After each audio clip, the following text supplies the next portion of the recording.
Chapter 6. Secrets in the Crowd. The arena was filled with a sea of people, their faces lit by the glow of candles held high in Chris Webb's honor. The memorial was a solemn affair, a sharp contrast to the electric energy of his last game. Friends, family, teammates, and fans had gathered to mourn the city's fallen star, their voices hushed in reverence. Detective Lena Walsh stood at the edge of the crowd, her hands shoved into the pockets of her coat. She blended into the shadows, her sharp eyes scanning the faces around her. The Rossi family wasn't the type to attend public events, but their influence had a way of seeping into every corner of the city. This crowd was no exception. On the stage, Chris's former coach stepped up to the microphone, his voice trembling as he spoke of the young man's talent, heart, and promise.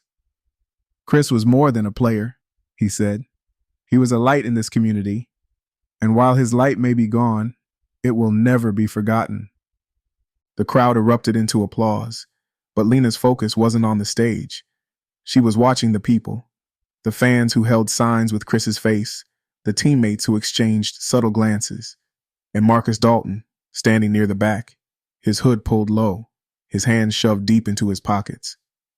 After the ceremony, the crowd began to disperse, their somber murmurs filling the cool night air. Lena lingered near the exits, her eyes locked on Marcus as he slipped away from the crowd and into a nearby alley. She followed, her steps quiet but deliberate. When she caught up to him, Marcus was leaning against the wall, his face pale and drawn. He looked up at her, his eyes filled with unease.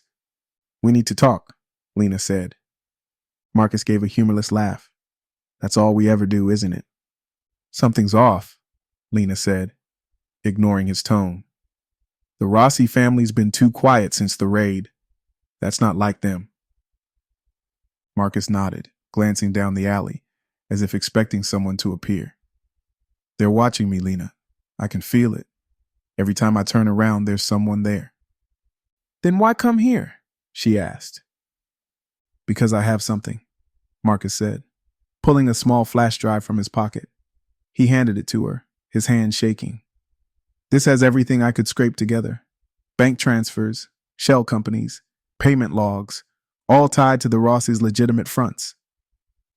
Lena took the drive, her heart racing as she pocketed it. "Where did you get this?" "An associate," Marcus said, his voice low. "Someone on the inside. They didn't tell me much, just handed it over and told me to be careful."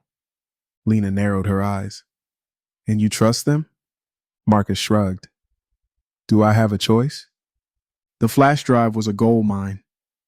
Lena sat in her apartment later that night, her laptop glowing as she scrolled through the files.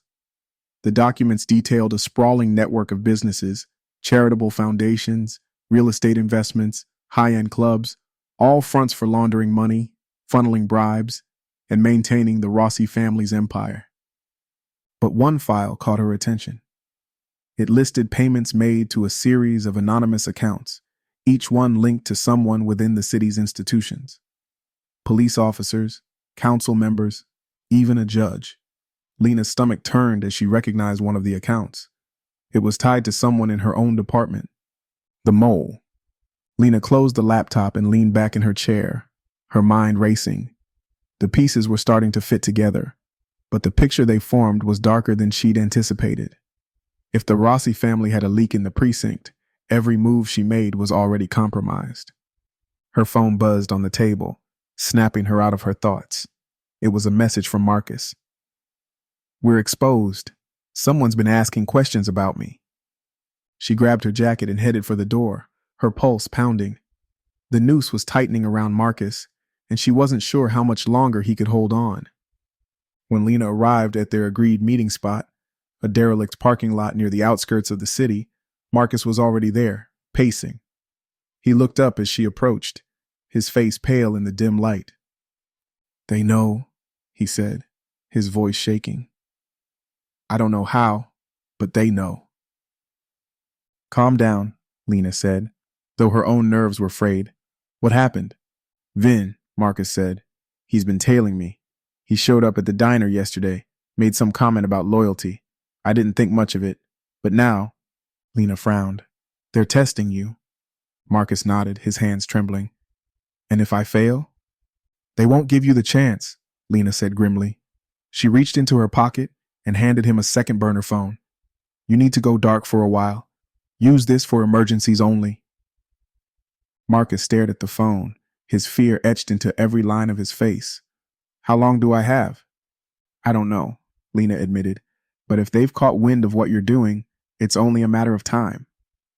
Meanwhile, at the Rossi estate, Dominic and Maria sat in the study, the glow of the fireplace casting long shadows on the walls. Maria held a tablet, her sharp eyes scanning the screen. Marcus Dalton, she said, her tone icy. He's slipping. Dominic leaned back in his chair, his expression calm but calculating. Let him. Maria looked up, her brow furrowed. You're not going to act? Not yet, Dominic said. If Dalton's the leak, he'll lead us to Walsh, and once we have her... Maria's lips curled into a cold smile. We end it.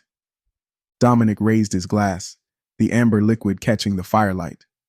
To loyalty, he said, his voice low and dangerous.